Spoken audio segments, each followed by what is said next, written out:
Welcome to Echoes Down the Road, a podcast presented by the band West of House. My name is Erick, and today we're bringing you episode 2, where we will be breaking down the song Yesterdays from our debut album Crescendo of Silence, which released in September. So join me, Lance, Tommy, and a special drop-in guest as we dive into our album opener.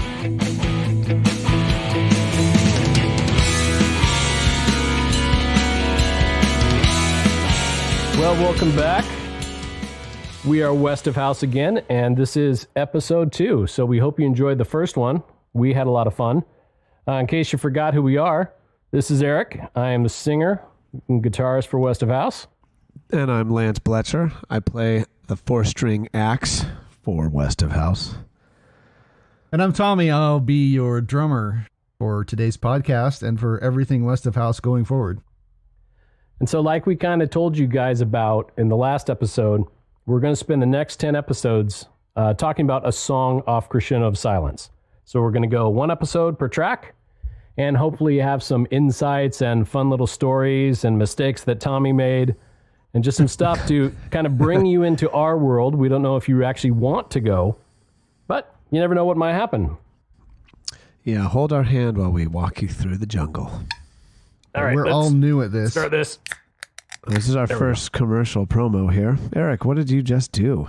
So, all great podcasts have beer in them. And today I will be drinking a resin double IPA from 6 Point, one of our favorite breweries in West of House. And we encourage all our fans and soon-to-be fans and even enemies to go pick some up. 6 Point Brewery, they're out of Brooklyn, I believe.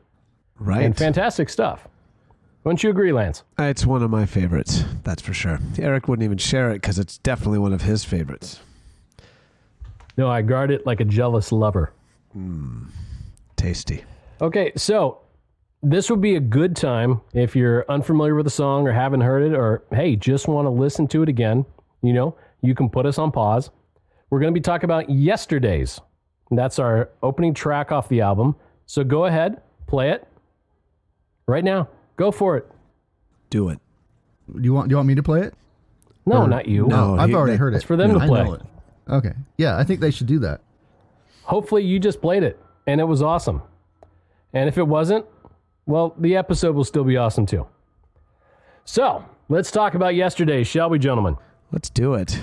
Let's do that. So if I recall correctly, and I do because I have notes in front of me this time, Yesterdays was the second song recorded for Crescendo of Silence. I don't even know if we had thought about creating an album at that time. The first was, of course, Fallen, which we will get to.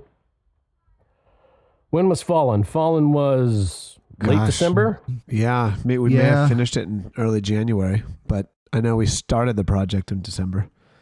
Yeah, Erick and I met up at NAMM and we talked about the drum track at the time. So we did something before mid-January. Yeah. That's what I remember. You know, I think that's right, Tom.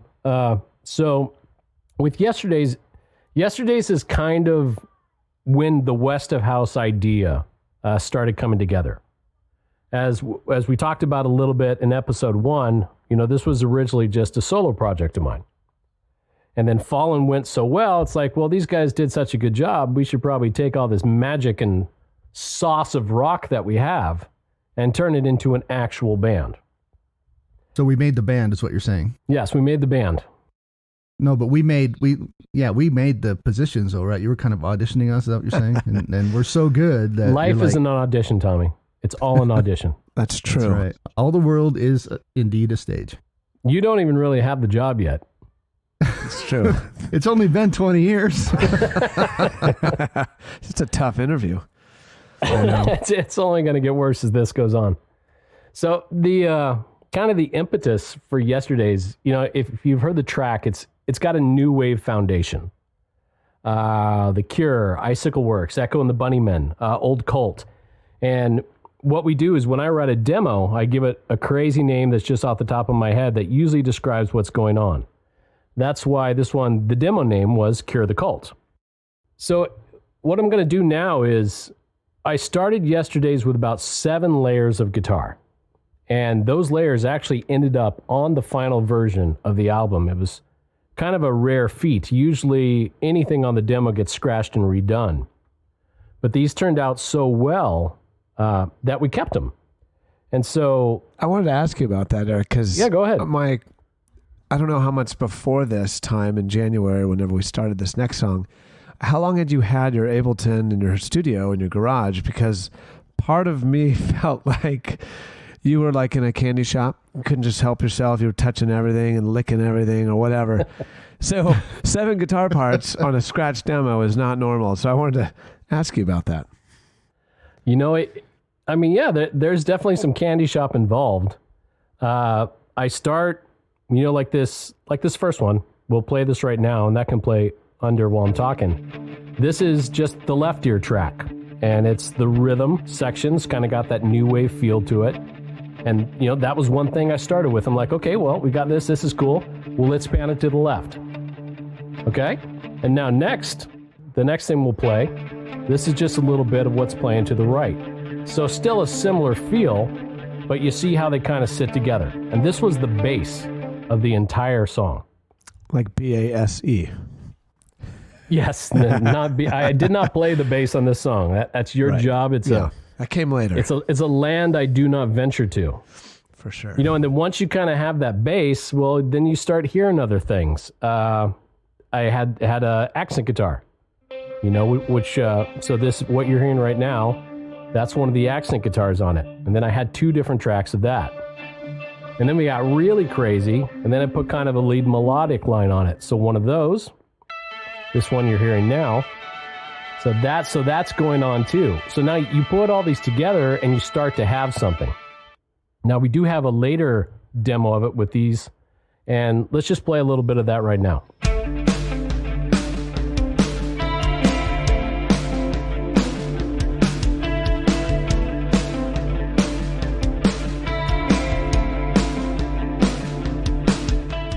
All right, so that kind of gives you an idea of all those guitar parts coming together. So yeah, Lance, like you were talking about, there's the candy shop feel of it.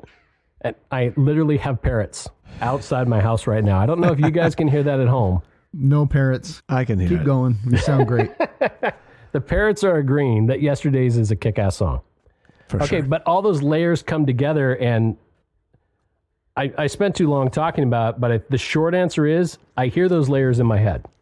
Now, did you hear all the layers when you started sitting down, or is it like you did the first couple and then you just kept going, ooh, ooh, and you grab another one, or? Probably half of them are there.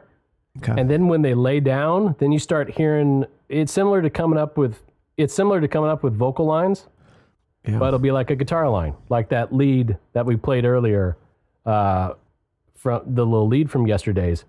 Those are things that I'll sing, and then we'll just put it on guitar. Right. And then the next thing I came up with is I just had one word for the song, which was Yesterday's. And it's in the same place that it is in the song, and I was singing it. I had the same melody line, and so I started with that, and that kind of moved me into writing the lyrics for it. Nice. Tommy, you're talking too much, man. Yes, he is. I know. Hey, I'm just listening. I'm just like the drummer, right? Better seen than not heard. You're like a color man. That's that's right. When something exciting happens, I'll tell everybody about it. So, Eric, at what point, like how long did it take for you to get those initial 7 lines together? And then obviously with the vocals coming, I think afterwards, how long did that take? Because the first time I heard it was obviously a scratch of those 7 and your vocals. But how long did that take? So those 7 lines were about 2 hours. That's awesome. So that was done in 2 hours. And then I think I did lyrics not too long after that, because when I sent the demo to Tommy, did it have lyrics on it? Yeah, sure did. Okay. So yeah, the lyrics, I mean, and that was kind of true for the entire album. The lyrics for this album, usually it takes me a long time to write lyrics. I've had some songs in earlier bands where it's taken me 9 months to craft something that I felt was worthwhile for the song. With West of House, I used a lot of stream of consciousness. So I would get an idea and I would start writing, and I would sit and just let it flow out.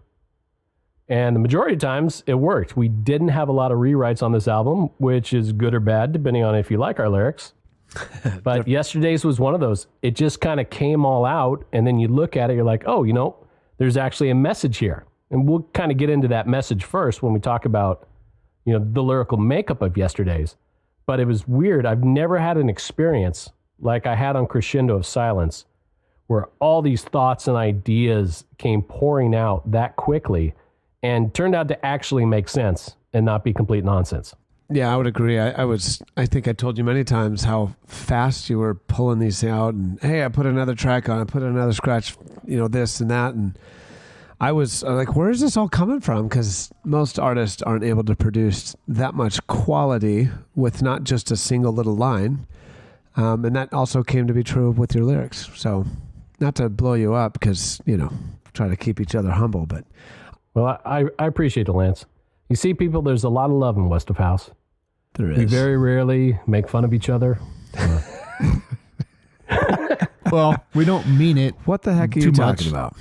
There's a lot of joking around, but we don't mean it necessarily. There's a lot of chops busting in the band, but we are still actually friends. And, well, as you guys heard last episode, a lot of us have known each other a very long time. That's true. And we're going to try to make this a family show. It's our text threads that need to be edited and put the explicit language on. But the text threads go with us to our grave. Yeah, those are dangerous. That's true.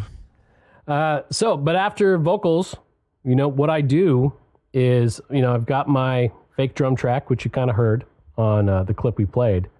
And then I'll send it out to Lance and Tommy. And I think, Lance, did you put your part on? Yeah, I think I was next on that. And it was interesting because this was still early in our recording process. So I didn't have an interface, which we'll get to some other song. So, and this was pre-COVID. So I came over to your garage, which was 2 blocks away from my garage.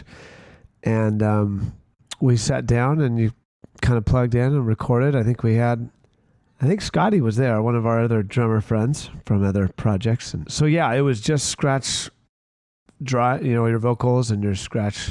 I think you had vocals. I really can't remember about that. I thought there were vocals, but I can't remember. Yeah, there were vocals. When you first sent that or posted it. And it was all you and your guitar, right? And programmed drums, like you mentioned. Right. And, looking back, this is early in our project. I mean, Fallen is a pretty mellow song, which we'll get to later. It's because it's later in the album, but this is the second one we did. And, it was, from my perspective, looking back on the whole project that we did, it was probably the most unique bass that I wrote on that.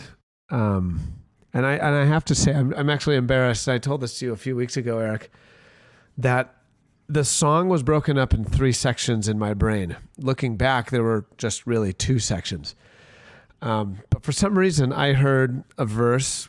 I think the song goes kind of 2 verses in a row. We play a chorus before we get to the bridge, which is more or less a spacious verse. Right. And then we get in the 3rd verse. We build it up. Everything kind of builds at that point in the second half of that song. And what truly is the second chorus, in my brain at the time, I completely heard a different progression. Completely. Had you been drinking the 6-point beer at that time? At the time we recorded, I believe the yes was the answer. But when I wrote it, no, I don't. I think it was pretty straight up sober. And so, you can listen to it and you compare it.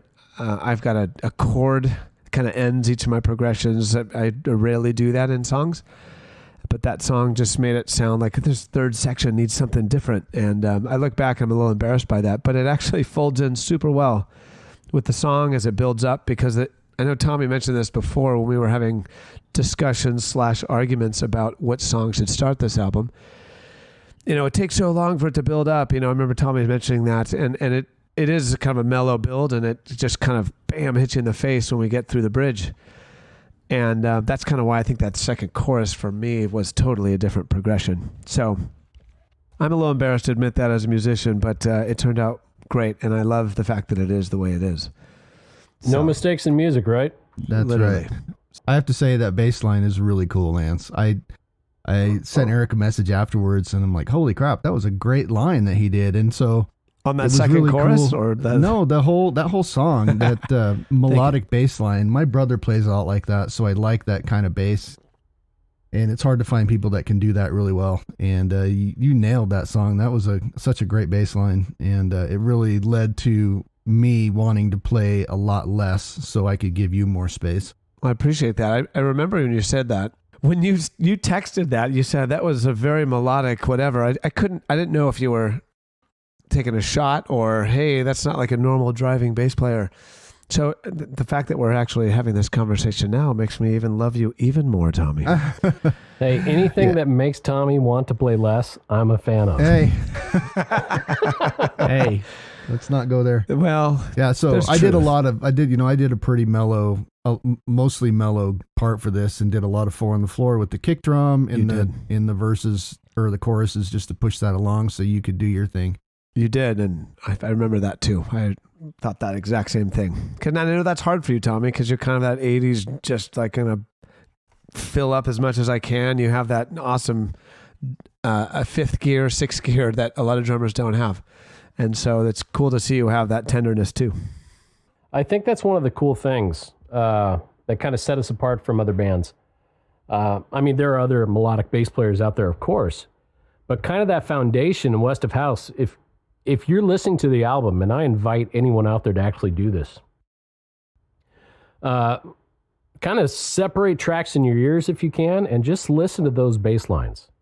We use the bass in this band. It's almost like a lead instrument at times, which really puts a lot more work on Tommy, because he's going to have to carry that whole foundation sometimes when you've got Kevin doing some ambient line, and I'm doing something crazy, and Dave's doing God knows what. And then Lance is kind of doing a lead bass line that's coming front and center. And Tommy's just laying down that foundation. But that sandwich of melody, I'll call it, is just such a tasty treat. Sandwich is a tasty treat. I don't know where that metaphor came from. Write that down. I'm just thinking of like a grilled cheese. No meat? I was hoping for a meat sandwich. But. Oh, well, I mean, that's the vocals. Put some ham on it. Okay. The vocals can be the meat. But when we're doing instrumental, you're Gouda, dude. You're Gouda. That's good. That's funny. That's fancy cheese. I got bad dad jokes today. It's fancy cheese. And that kind of brings us to the next part. I mean, we've got this, Lance does this really awesome melodic line throughout the whole thing. And then Tommy gets a hold of it. And so, Tommy, tell us what you did there, man. Tell us, I mean, you took this song to an entirely new level, because my program drums are inarguably horrible, but you took this and, I mean, you made it a hit. It's kind of because of your drumming that this ended up opening the entire album. Very kind of you. Yeah, so if you listen to the CD, which Erick has invited you to do, and I'll invite you to do right now, standard operating procedure for me is to start a drum part and add to it as the song goes until at the end I'm doing a lot more than I was at the beginning. So this song is no different. So this song starts off with just kick and snare, and there's no brass or anything. It's just kick and snare, and then when the vocals come in, I do a ride pattern on the floor tom just to give it some rumble. And there really isn't a ride cymbal or a crash cymbal until pretty far into the song. So I wanted to keep it down. Lance had this really cool bass thing going. The vocals were down, so I'm trying to go along with that. And it's a cool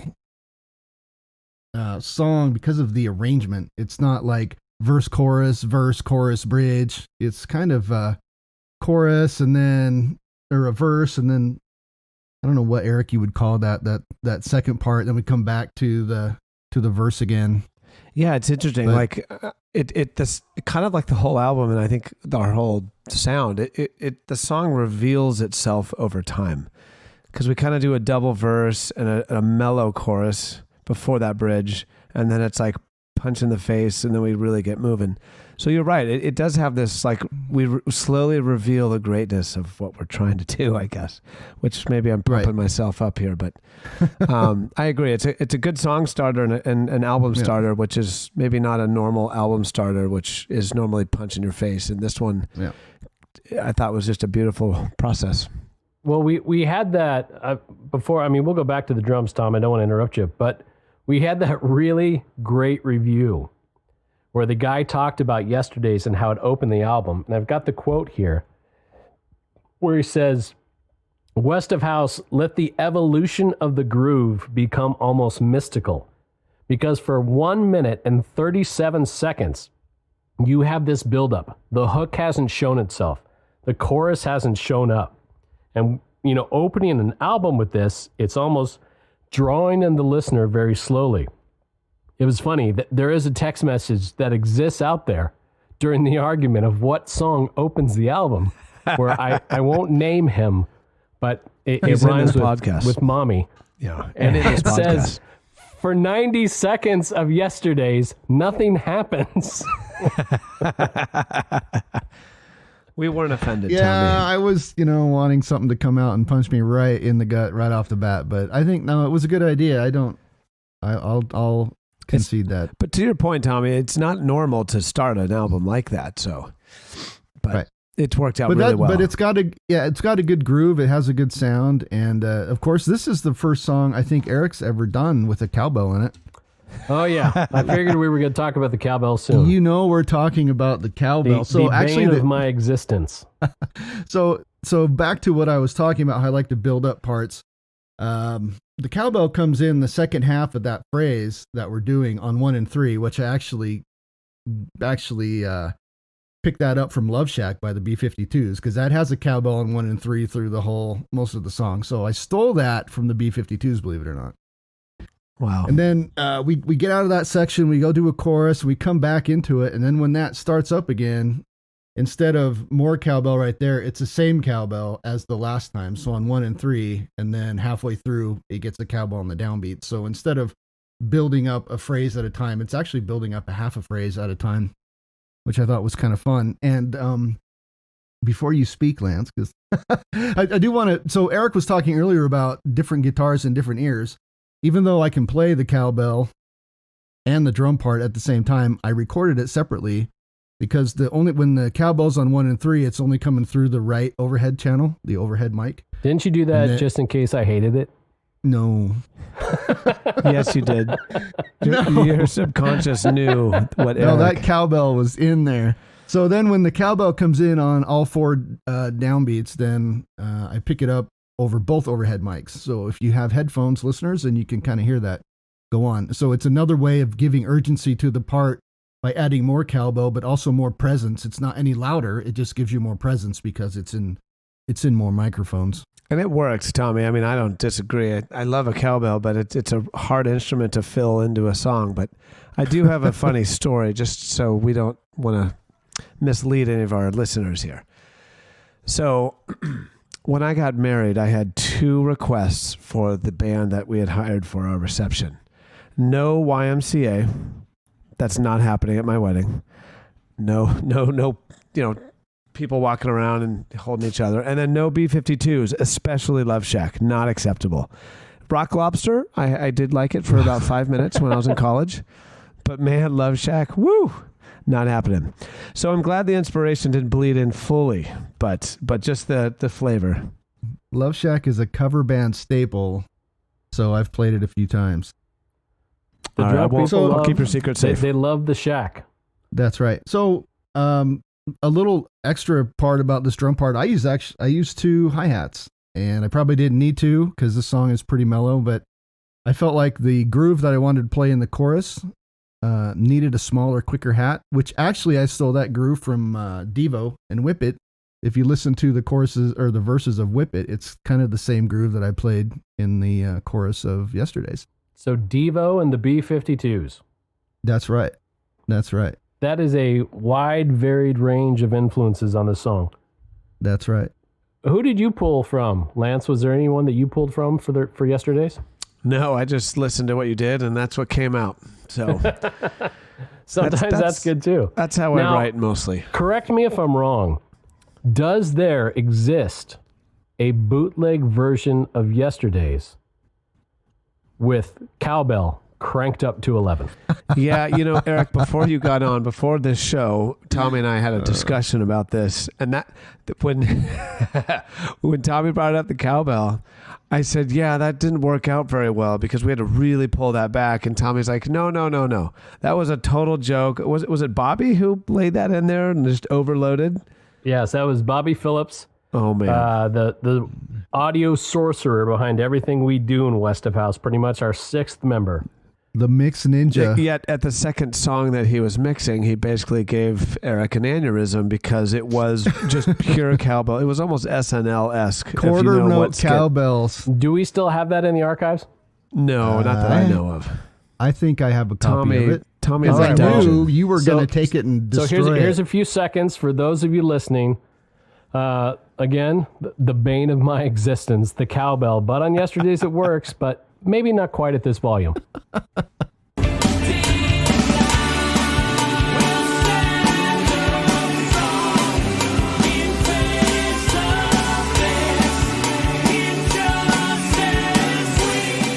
All right, so there it is, and may we never listen to it again.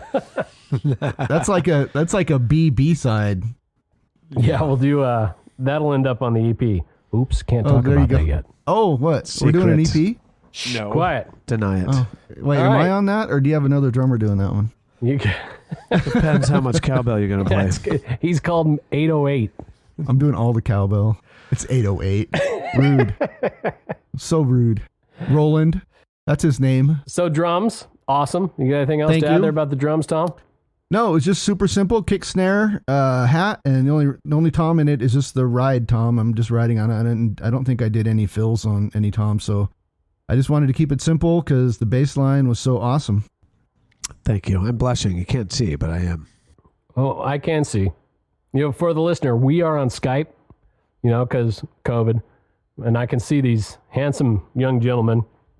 But we're not doing a video podcast because we're not quite that handsome anymore. No, and we're not that young. It's true. Well, I'm quiet. not. No one knows that. Edit that part out. That's what Photoshop's for. We could be 30. So that kind of brings us to the next part. So I usually do the demo. I have my parts. Lance puts down his. Tommy puts down his stuff. And, usually right then, we've got a really good song. But then we go to our secret weapon. And you met him already in the last episode, and that secret weapon is Kevin. Kevin has this ability to throw down minimalistic lines and take a song from really good to great. And I don't understand it. It's witchcraft. I'm not sure how he does it. He has this ear where, and I don't coach him. I don't say, hey, I'm looking for this here. I just give a track to Kevin. We had all our parts on it. And he put down the synth part on yesterday's, which if you listen to it, there's not a lot going on. But without that synth part, if you compare it to the demo, it's a completely different song. And then he's got these little lead lines. And, I had already put down, like I said before, 7 guitar tracks, which is a ton of guitar. And there's the ability to put on too much guitar. I know guitarists, we don't like to think that, but it's true. We can put on too much guitar. But Kevin just has this talent of putting in these little licks, and they're usually always my favorite parts of the songs. Guys, would you agree? Absolutely. It's funny because, and Eric, you and I have talked about this, where you laid all these lines. You're like, I don't know if there's any room for Kevin, but we'll see what he can produce. And without it, every single time, there's no disappointment. It's some line or some angle that you would have never thought of. And for Kevin, it seems so natural. I would agree. I don't know where it comes from. It's got to be dark magic, black magic, witchcraft, something. It is pretty impressive, and it's never over the top. It's never over the top. And that's the piece for me that is so impressive about Kevin. It's perfect, or it's unique, but it's never excessive. Yeah, when he put that part in, it was pretty late, the synth part, and I kind of didn't like it at first because I wasn't used to it. It wasn't that it wasn't bad. I was just so used to hearing the song, a million times while we were tracking. And then all of a sudden there's something new, and I'm like, I don't know. But it turned out to be awesome. Now when I listen to it, like you say, I really like that part. Oh, I was going to say, like, one of the things that I remember from the very beginning and the early part of his stuff and this whole project, I wanted to bring up Kevin. I think his first pass though didn't go very well. I don't know if you remember this, Eric. Like it didn't fit the song. It was badass. Sorry for my language. I think he added an church organ feel, and it just was too much. It was over the top, and then that must have created what we ended up with. But he also had this amazing, super tasty Santana kind of lick with a guitar, also vintage tone, raw. It was amazing, but it just didn't fit the feel of the song. And then what he eventually created was just an absolute perfect complement. But, I wanted to coin a phrase here. I thought of it this morning. It's called creation in isolation. A lot of this album and all of our songs, we never played with each other. Not a single song did we ever sit down with another bandmate and like played off each other, which is what I think we're all used to growing up from young pups. And so, you listen to something, typically Eric would lay down and send. You play it and you create some stuff, you send it, and then it's like, nope, that's not going to work with this song, or, oh my God, like where did that come from? And so it does waste time. Ideas have to be thrown away, but it also allows for these fresh ideas to be created in a vacuum where this is where Kevin, I think, works at his best. So I don't know if you guys remember that. There was this crazy loud organ in the intro, and it was like, holy hell, what is that? But it must have inspired him to find something that fit better, and I do miss that Santana lick. But we've had some fun mistakes. Well, there's no mistakes in music, but we've had some fun things like that, where someone will do something and it's just like, that's a really cool, but that doesn't fit here. But he's usually that last person, to lay down his tracks for the song, and I kind of wish he was on this episode, but because I'd hug the bastard because I just don't understand how he does it. And Lance brings up a great point, which, we could digress a little and kind of talk about that because we didn't really hit on it. We touched on it a bit in the first episode, but that creation in isolation, like Lance said, the five of us have never been in a room together. It's weird for a band to never play together. But we did because of the lockdown, we played together the only way that we could, which was apart from each other. And the amazing thing about Crescendo of Silence is I don't think it exists if we don't have the lockdown. Right. It's a good point. This song, don't forget, we weren't in lockdown yet because this was still January-ish. So like I came over to record this song. Kevin came over to record this song, but poor Tommy lives in Utah. No, Kevin did this distance. Only Fallen. Only Fallen was I with Kevin when he did his color parts and that great solo. Yeah, that solo still is, I think, my favorite of the album, which we'll get to. And Tommy's in Utah. I have to be remote. It's a beautiful nature, but it is a different world. Yeah, you're right. I guess I was the only one that came over and recorded on your new beautiful little studio. And I don't know where I was going to add this, but this literally was the first time in my musical career of recording that literally this was a one take for me. There was no redos. There's no punch-ins. I think if I remember right, you and Scotty was there. You were behind me playing darts, drinking beer or something. And I finished it, and I just turned around, and I'm like, all right, that's it. I don't think we need to do that again. And you and Scotty listened to it, and I think eventually you're like, I think you're right. That actually, there was no issues. No, that came together super fast. I think, time-wise, you spent, I don't know, maybe what, an hour and a half on the entire album? Maybe like 3.5. Oh, jeez. And I'm at like 600, 700 hours. Oh my gosh. Lance has this ability to just play and get it right. That's annoying. And then he's done. Well, maybe it's easier because I only have 4 strings. Just saying. It's just math, really. Buy a 5-string then. Make it challenging on yourself. All right, let's talk about the vocals. I think the vocals for this one is kind of when the West of House sound started to vibe. Fallen, We've talked about it, kind of a solo track, kind of a band track. Just sang it, got it out of the way, and it was good. We did some work on it later. We'll talk about that on that episode. But yesterday's, now we've got this monster with layers. And we already did it with guitars. We put down 7 guitars, so what the heck? Let's do it with vocals too. And so what I did was I put down a lead vocal, and then I put down an octave vocal. I don't think there's a lower octave on yesterday's, but there is a higher octave. And that one I do in falsetto. And that started a whole new monster for West of House. I tap into more falsetto with West of House than I ever have before. The next episode, we'll talk about that for Carry Your Dreams, where that really became something interesting. But I do the high octave falsetto here. There's like whisper vocal tracks. I think 6 or 7 different vocal tracks here. There's like 3 on just the I Don't Knows. I can't wait till we play this live and you do all 7 vocal tracks at once. That'll be awesome.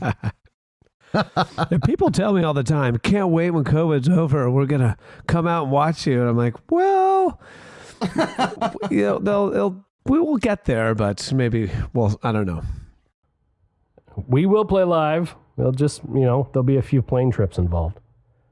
So yeah, like the second verse, that's got octave falsettos in it, just kind of doubling that. It just creates this soundscape. That's kind of the thing that I really enjoy in songs. I mean, I love a good vocal line, but the more that's coming into it, just so every time you listen to it, your ear is drawn to something different. Yeah, for personally, I agree with what you said. This song is what I think West of House was born. I mean, we all played on Fallen. It was a fun little track, but we're like, Definitely. Hey, let's do one more. Okay, sure. Why not? But there's something, this song did something in all of us, I think, where for me personally, it excited me about, oh my God, like this is a pretty amazing song. And we just did something that I've never done before. And it just sounds something different. And I think that's what really just kicked us off. And then the few months later, we had an album basically. It was our kind of motivator. Kind of going from vocals, let's talk lyrics. So the inspiration for this song came from a picture. There is a 1936 photo of a gentleman named August Landmesser. And he's a German citizen, and he's standing in this crowd of people, and they're all doing the Sieg Heil salute. I'm not sure if it's for something that Hitler's a part of or just a Nazi rally, but everyone in the crowd's doing this Nazi salute. And this dude, who's just amazing, he's standing there with his arms crossed. And he's got this look on his face, surrounded by, 100, 200, 1,000 people, who knows. But you can look up the picture on the internet, August Landmesser. And that kind of led into this song. That first verse where it's, I can see everywhere I go, they're staring back at me, questioning my motives. I just thought of that guy standing there, standing strong, even though he's completely outnumbered. And everyone around is like, hey, why aren't you getting in on this? And if I read correctly, he ended up getting drafted into the German army and dying in World War II. And that was, of course, I'm guessing against his will, because this display protest, it's beautiful. It's really beautiful. And that kind of segued into kind of my own worldview, which you guys get a lot of on the album. And I apologize to my band members all the time, but because I write the lyrics, my worldview kind of seeps in sometimes. And some of the things that we go through as we get older, and we start deconstructing ideas of politics and deconstructing ideas of religion. And that's a lot what yesterday's is about, mostly on the political side. Just when you start getting convicted of the way you should be living your life and the way you should be thinking, and it goes and is different from what everyone else is doing, at first it can seem, it's scary, it feels dangerous. You don't know what people are thinking of you. If you're thinking outside the box and you're the one person out of 100, you get those looks, you get those stares, and there's that pressure on you. But tell me what you guys think. It's kind of where we are even as a country right now. Yeah, I mean, it's. Do you agree? Right now, you never know who you're talking to and where they stand, and there's that nervousness. But you just listening to that story. By the way, I just looked up this August Landmesser, and I'm looking at that photo right now for the very first time, and it's pretty powerful. I mean, it's this huge crowd, and the photo itself, you can't actually see the guy, but some of the images, you zoom in on it, and his arms are crossed. I mean, that's what's so interesting. Everyone's around him with their normal little Heil Hitler right arm out, but his arms are crossed, and and he's got this smirk on his face. Like, that's so badass. Cool. Thanks for exposing that to me. But you're right. Absolutely. And I'm also today. looking at it online as we're talking about it, and it says that he was in a relationship with a Jewish woman, and they tried to get married, but the laws at the time, the Nuremberg laws, prevented it. So not only was he, outspoken visually like that, he tried to marry a Jewish woman, which at the time, being in Nazi Germany, would have been really not popular. True, and obviously he's aware of what's going on. Oh, sure. And understands, like you said, Tommy, he had maybe this other part of his life that he realized this is totally against everything that I want. And he's doing what our wonderful country allows. He kind of has his own freedom to do what he wants, except he's in a crowd of like 200 people.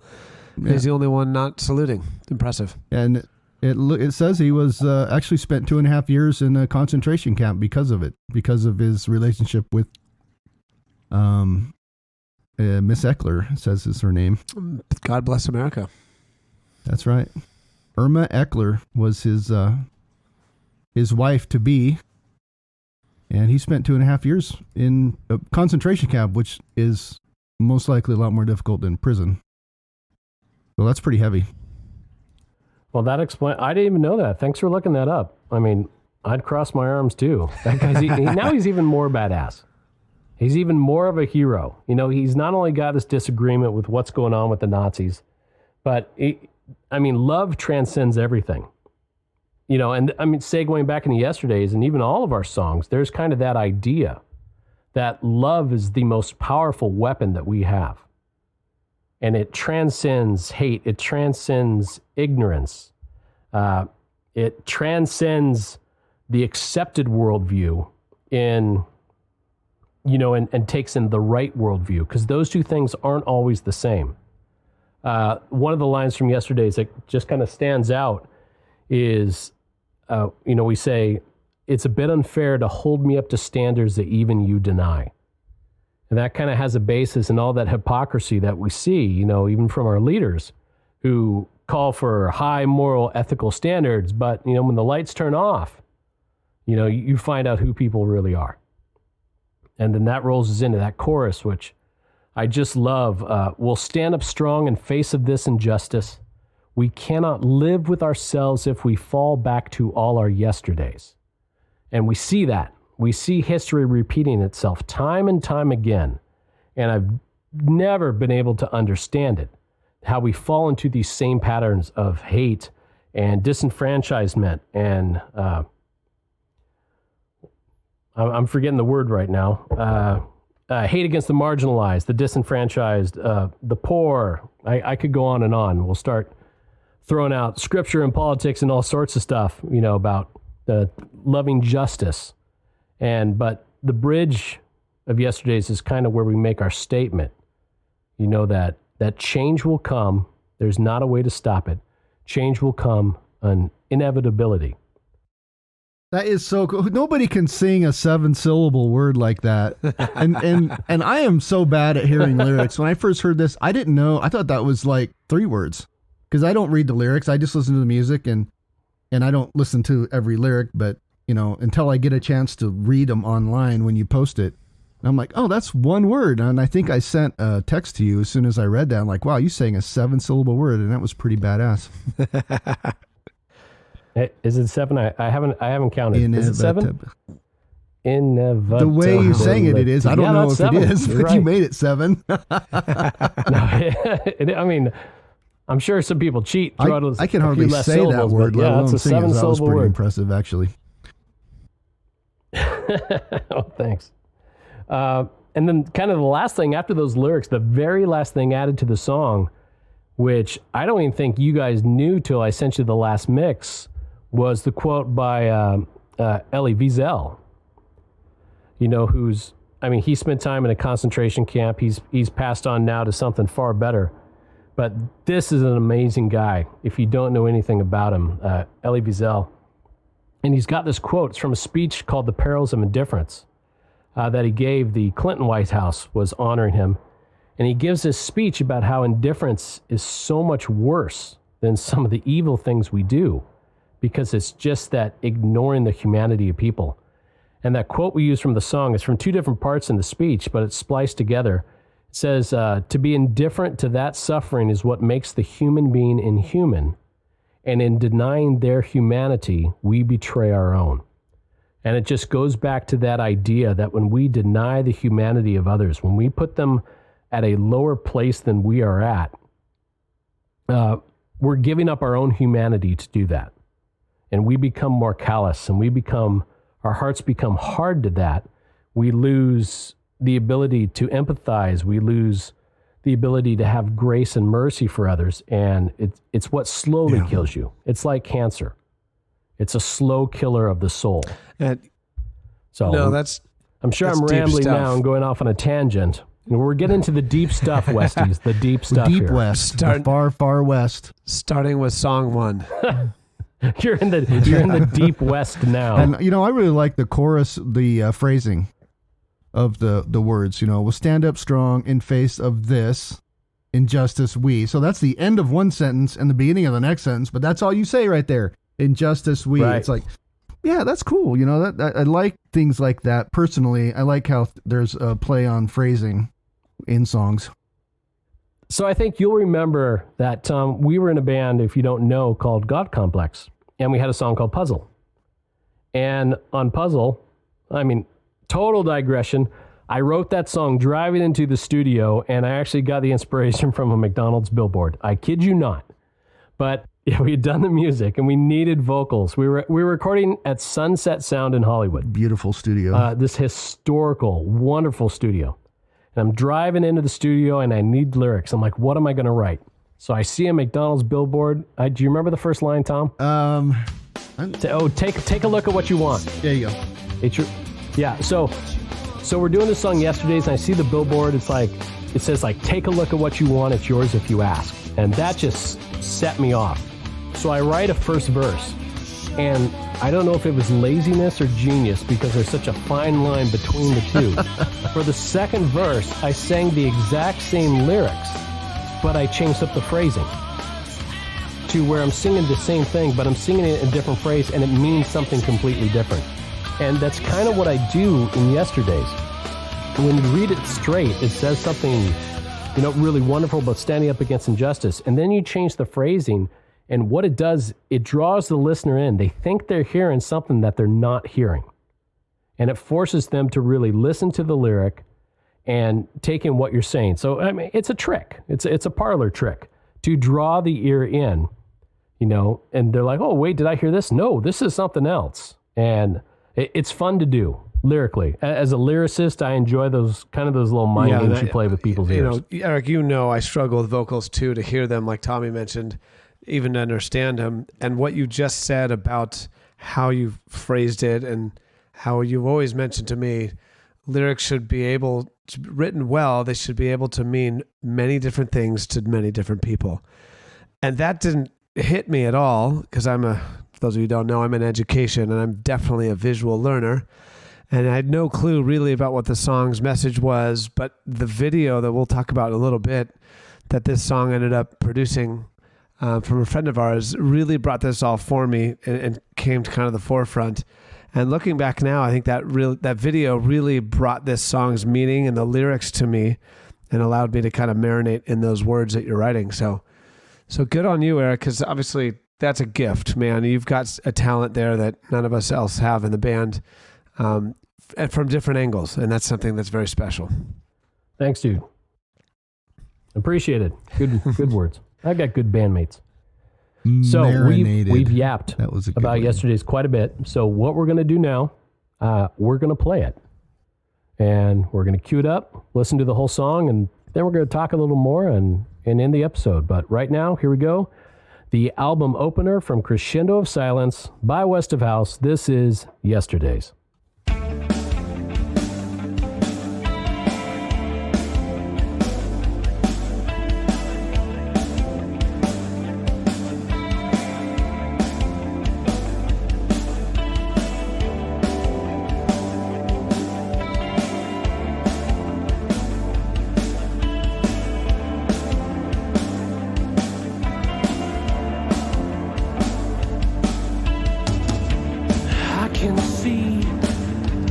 Everywhere I go, they're staring back at me, questioning my motives. Can it be they will take an act of God to redeem what I've done? I don't know.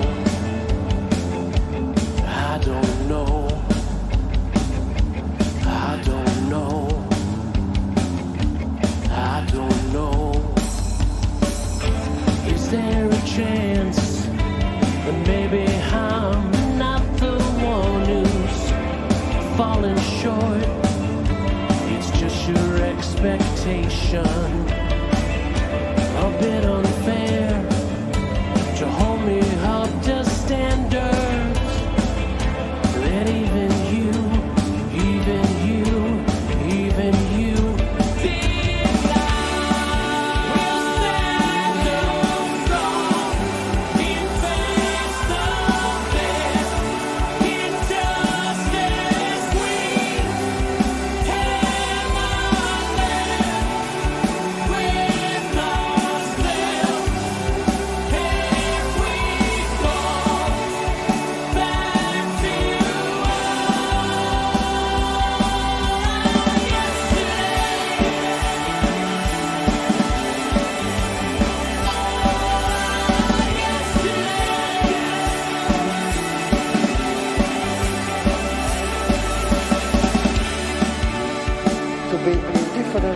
suffering is what makes the human being inhuman, and in denying their humanity, we betray our own. Change will come, there's not a way to stop it. Change will come, an inevitability.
All right, fans, before we continue, we're going to take a left turn here and throw Dave at y'all. He just dropped into Erick's studio, so we're going to put a mic in front of him and ask him what he thinks of Yesterday's as an album opener. So, Dave, thanks for joining us. Tell us what you think about Yesterday's as the album opener on Crescendo of Silence. Yeah, I think it really, like the way it all came together, it really set the tone for the album. It set the tone for the style that listeners can expect from West of House. I like that it comes in with kind of a jangly chorus lick, and the way the drums come in, just kind of riding the toms. Like there's a lot of anticipation. There's a lot of tension that gets built throughout the verses. So I mean, I really dug that even from when I first heard the demo, and just it was so awesome seeing it take shape. And then that's definitely one where, like, once the drums become more active and once a song really takes off, that and the bass really drive the instrumentation. But what I love about it is how clear and how like out front the vocals are. So like there's not as much happening from a guitar perspective, but on the other instruments, as the listener listens to it and as I listen to it kind of with fresh ears, it's like, okay, this one's just, it was like a good right hook.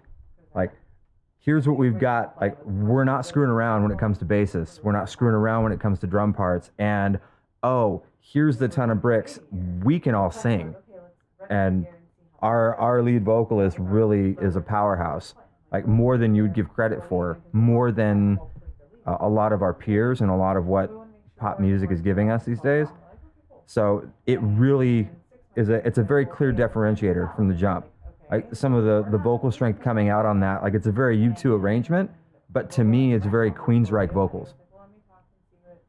Just with like the overall strength, like it's early Jeff Tate, like the Operation Mindcrime is all over that.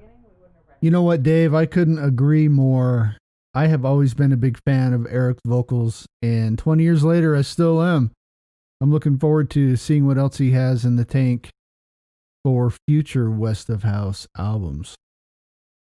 Anyway, we're going to go ahead and cut you loose. I know you're busy tonight, so we all thank you for taking some time out and stopping by and letting us know what you think of yesterday's, and I'm looking forward to doing more of these with you very soon. So take care, have a good night, and we'll talk to you later. Yeah, likewise, man. We'll do this again soon. Absolutely, Dave. Looking forward to it. So we're going to go ahead and get back on track here. We're going to put Erick on the mic, and we're going to talk some more about yesterday's before we wrap this episode up. So Erick, why don't you give us your thoughts on the song we just heard? You know what, gentlemen? I still like it. I've heard the song probably 500 times. That's good to know. and I still like the song. Absolutely. So that's good, right? That's good. So Lance, you kind of mentioned this right before we played the song, the video. We do have a video for yesterday's. It's on our YouTube page. You search up West of House, you'll go to our YouTube page. Please subscribe, because we need 100 subscribers to get the youtube.com/West of House name. But before we have 100 subscribers, it's like 30 different letters and numbers. But why don't you talk about the video a little bit, Lance? Like most of the making of this album, each new song we recorded, which this was our second one, right? So we were excited about Fallen and we do this, but I think all of us said, oh my gosh, yesterday's is my new favorite. And the funny thing is, looking back now, I think we said that probably 6, 7, 8, maybe 9 times as we wrote all 10 of these songs, that we just loved the next one we did. And that's what was so fun about this project. What I loved that we recorded here, it wasn't until I saw Paul's creation, who, Erick, you'll obviously get to talk about Paul, is I realized that there was something really special here with this band. Obviously, I loved this song and I enjoyed Fallen, but when I saw it in a video format and all of these different layers that Paul did, and I don't know how he did it in such a short time. Gosh, Erick, was it like a day and a half or less than that? A week. I think it was about by the time he ended. Maybe a week or two. It was less than 2 weeks. I was want to say fast. a week then. It was really fast. I just realized, oh my gosh, we kind of kick ass. I really, that went through my thought. Like I knew we were good. We all are good musicians, but we created something that I've never felt the kind of pride and astonishment, I guess, of something we all did together until this video came out. Yeah, Paul, that's Paul Stamat. He's a longtime friend of mine. Going back to, we went to high school together. And he did the video for this, and his work was fantastic. And there's animation and videos of like all these religious figures and people in marches. and he kind of nails what the song is about. It's not handing the message out on a plate to you. There's still, you have to do some digging. There's a lot of metaphorical stuff in there, and parts of it can be esoteric, but it's wonderful. And it's basically about this guy. He kind of puts on a virtual reality thing, and he goes back in time and sees all this stuff, and it's really cool. I do not have the skills that he has. I don't know how he dreams this stuff up. I imagine it's kind of how we feel music. Because he said before, I don't know how you do that. How much did you see him on that? Like walk through the meaning, or did you give him the lyrics in the song? And none of it. I don't do anything. That's unbelievable, actually. With yesterday's, I gave it to him and I said, go. Moving Shadows, which we'll talk about later. That video is up already if you want to look at it ahead of time. He did that one. That was his idea. And, we'll talk about the other videos when we get to the other songs. But more are coming, Westies. More videos are coming. Speaking of other songs, Erick just dropped the word esoteric. So 10 points for the Westie who can tell us where that word is on the CD. That's in another song. I do say that. You do say right. that. That's from a song. So you're dropping some nice info for people to look for the word esoteric on the CD. So, that kind of wraps up. I mean, yesterday's. I hope you guys have learned a lot. I know I actually learned a few things, even from Tommy, which is always a surprise to learn from Tommy. But the next episode, what's next, gentlemen? What's track 2 on the album? We got episode 3. Track 2 would be Carry Your Dreams. Carry Your Dreams. Who put that song in the second position of the album? Who's to blame for that? That's probably the bass player. I think Lance. Yeah, that was Lance. And we'll talk about that in the next episode. The placement of that, because that was not the original plan, but damned if it didn't work out nice. In the end, we all hugged it out. That wasn't a fight. It's more of a loving wrestle. But we'll talk about Carry Your Dreams. There's some great stories there. We want to thank you for joining us. Thank you so much for listening. We do this, first for us, but also for you guys next. And the fact that you listen to our songs, you listen to us babble, it means a lot. It is an honor and a privilege to spend this time with you. If you can, help us out. Follow us on social media. We're on Facebook, Instagram, the Twitter, all of those. The name is West of House Band on Facebook, Instagram, and Twitter.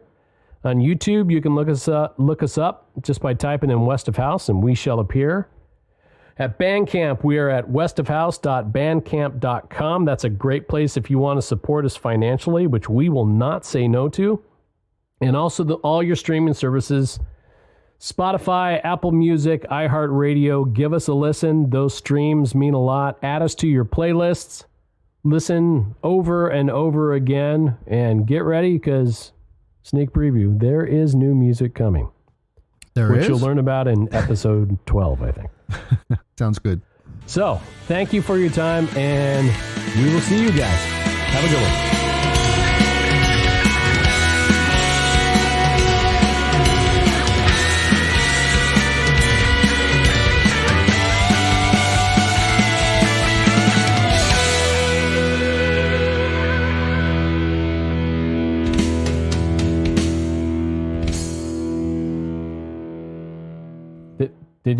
Did you seriously just quote The Wiz?